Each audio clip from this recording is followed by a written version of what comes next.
어떻게 돈을 벌 것인가? 바실 자하로프. 바실 자하로프, 그는 세상에서 가장 부유하고 가장 비밀스러우며 가장 지독하게 비난받은 사람이었다. 20년 전에는 이 남자를 죽이면 2만 파운드를 주겠다는 놀라운 공고도 붙었다. 많은 책이 그를 주제로 다루었다. 그는 국제적 의심과 국가적 증오를 불러일으킨 아주 놀라운 인물이었다. 바실 자하로프는 지독하게 끔찍한 가난 속에서 태어났으나 세상에서 가장 거대한 재산을 모은 사람이 되었다. 그의 주된 사업은 기관총, 대포, 고성능 폭약 판매였다. 이 무기 상인을 다룬 어떤 전기는 이렇게 시작한다. 100만 명의 묘비가 그의 기념비가 될 것이고 그들이 죽어가며 낸 신음은 그의 묘비명이 될 것이다. 28세였을 때 자하로프는 주급 5파운드와 수수료를 받고 무기를 파는 일을 처음 했다. 그는 당시 그리스에 살고 있었다. 그는 총을 판매하는 유일한 방법은 없는 수요라도 일부러 만들어내는 것임을 잘 알았다. 그래서 그는 그리스인들의 전쟁 공포를 자극했고 피에 굶주린 적에게 둘러싸여 있으니 조국을 지키려면 반드시 총을 사야 한다고 선전했다. 그것이 50년도 더 전의 일이다. 이런 전쟁 공포증의 물결은 그리스 전역을 휩쓸었다. 군악대가 공연하고 국기가 나부꼈다. 연설가들은 군중에게 전쟁을 부추기는 장광설을 늘어놓았다. 그리스는 군대 규모를 늘렸고 자하로프에게 총을 사들이는 것은 물론 잠수함까지 구입했는데 이 잠수함은 당시 최초로 건조된 군용 잠수함이었다. 무기 거래로 거액의 이익을 챙긴 자하로프는 튀르키예로 가서 이렇게 말했다. 그리스인들이 하는 짓을 보십시오. 여러분을 세상에서 없애버릴 준비를 하고 있습니다. 그러자 튀르키예인들도 두 정의 잠수함을 사들였다. 양국 간의 군비 확장 경쟁은 계속되었고 자하로프의 무기 중개 사업은 본격적으로 커졌다. 그 결과 이 무기 거래상은 피에 흠뻑 젖은 6천만 파운드의 순수익을 얻었다. 자하로프는 전통적으로 오랜 적대국으로 대치하는 나라들의 두려움을 부추기면서 서로 무장시켜 전쟁을 조장했다. 그 일을 50년 이상 했다. 예를 들어 러시아와 일본이 대립하는 동안 그는 양쪽 모두에게 무기를 팔았고 스페인과 미국이 전쟁하는 동안에는 미국 군인을 죽인 탄환을 팔았다.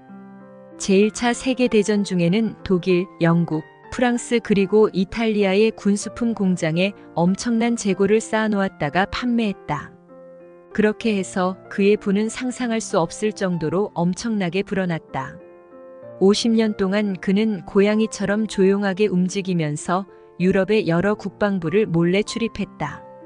자신의 동정을 철저히 통제하면서 극도로 비밀스럽게 마치 그림자처럼 움직였다. 그는 용모가 자신과 똑 닮은 두 사람을 고용했다고 한다. 대중 앞에 나타나서 가짜 자하로프 행세를 하도록 했다. 실제로 그가 어떤 도시에서 은밀한 일을 진행 중일 때 이 가짜는 베를린이나 몬테카를로에 나타남으로써 그를 목격했다는 신문 기사가 실리도록 유도했다. 그는 흔쾌히 카메라 앞에 나서는 일이 없었다. 자신을 향해 쌓여가는 엄청난 맹비난에도 불구하고 절대 인터뷰를 수락하지 않았다. 뿐만 아니라 자신을 옹호하지도 했던 일을 해명하지도 반격하지도 답변하지도 않았다. 잘생기고 키가 크고 매력적이던 그는 26세였을 때 17세의 어린 여성과 사랑에 빠지게 되었다. 그는 아테네에서 파리로 여행하던 중 기차에서 그녀를 만났고 당장 청혼하려고 했다. 하지만 불행하게도 그녀는 이미 절반쯤 광인인데다 나이도 2배가 많은 어떤 스페인 공작과 결혼한 상태였다. 가톨릭 신자인 그녀의 종교적 신념 때문에 이혼은 불가능했다. 자하타로프는 거의 50년 동안 그녀를 기다리며 연모했다. 마침내 1923년 그녀의 남편이 정신병동에서 죽고 난 뒤 1924년 자하로프는 그녀와 결혼했다. 당시 그녀의 나이는 65세였고 자하로프는 74세였다. 그리고 결혼 2년 뒤에 그녀가 숨을 거두었다. 그녀는 48년 동안 자하로프의 연인이었고 18개월 동안 그의 부인이었다. 자하로프는 죽을 때까지 파리 근처의 장엄한 성에서 여름을 보냈다. 하지만 그의 출생은 그런 화려한 곳과는 아주 거리가 먼 튀르키예의 남루한 오두막, 그것도 진흙으로 만들어 창문이 아예 없는 오두막이었다.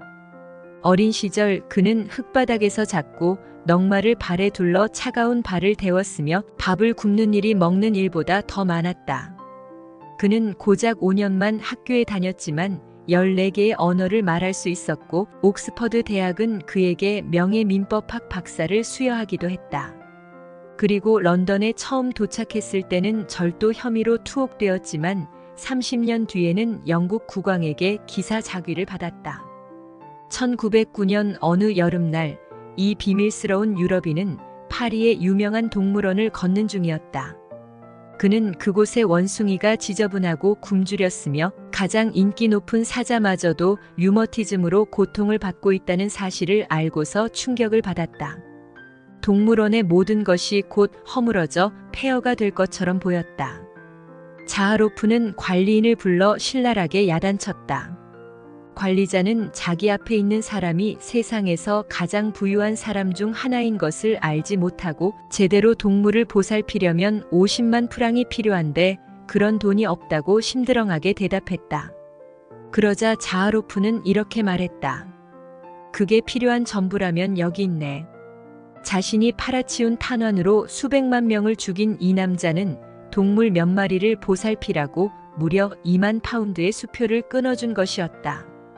관리자는 서명의 이름을 제대로 알아보지 못해서 모르는 사람이 자기에게 허튼 장난을 치고 있다고 생각했다. 그래서 그 수표를 다른 서류 더미 속에 던져놓고 그 일을 까맣게 잊어버렸다. 몇 달 뒤 그가 우연히 친구에게 수표를 보여주었을 때 그 서명이 프랑스에서 가장 부유한 사람의 실제 서명이라는 사실을 알고 깜짝 놀랐다. 자하로프는 85세에 건강을 잃고 휠체어를 타고 다녀야 했다. 그는 비극적인 모습으로 외롭게 죽어갔다. 여생의 주된 관심사는 아름다운 장미가 핀 정원을 가꾸는 일이었다. 그는 50년 동안 일기를 써왔고 분량은 무려 53권에 달했다. 소문에 의하면 그는 숨을 거둘 때 비밀스러운 기록이 담긴 일기를 모두 파기하라고 지시했다고 한다. 인생경영 포인트.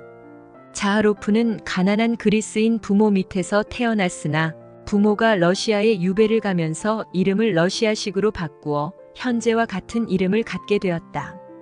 제1차 세계대전 당시에 무기중개상으로서 공로를 인정받아 프랑스 당국으로부터 훈장을 받았고 프랑스 시민권까지 얻었다. 그가 기차에서 만났다는 17세의 여자는 일종의 내연녀였다. 그는 당시 유부남이었는데 이 여자 때문에 아내를 버렸고 50년 가까이 내연녀를 기다렸다가 마침내 결혼했다. 자하로프는 죽음의 상인, 유럽의 신비스러운 인물 등의 별명을 얻기도 했다.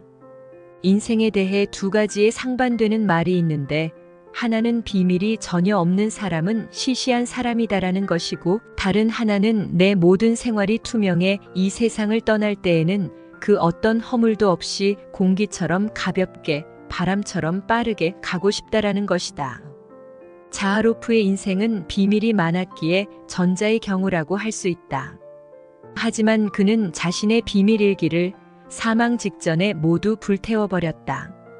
또한 그가 동물원에 2만 파운드의 수표를 건네주는 자비의 행동을 한 것은 생전에 팔았던 무기로 인해 죽은 사람들에 대한 죄의식을 지우려는 마음도 있었을 것이다. 당신은 자기 인생에 어떻게 돈을 불러들이겠는가? 어떻게 번 돈이 가장 가치 있다고 생각하는가?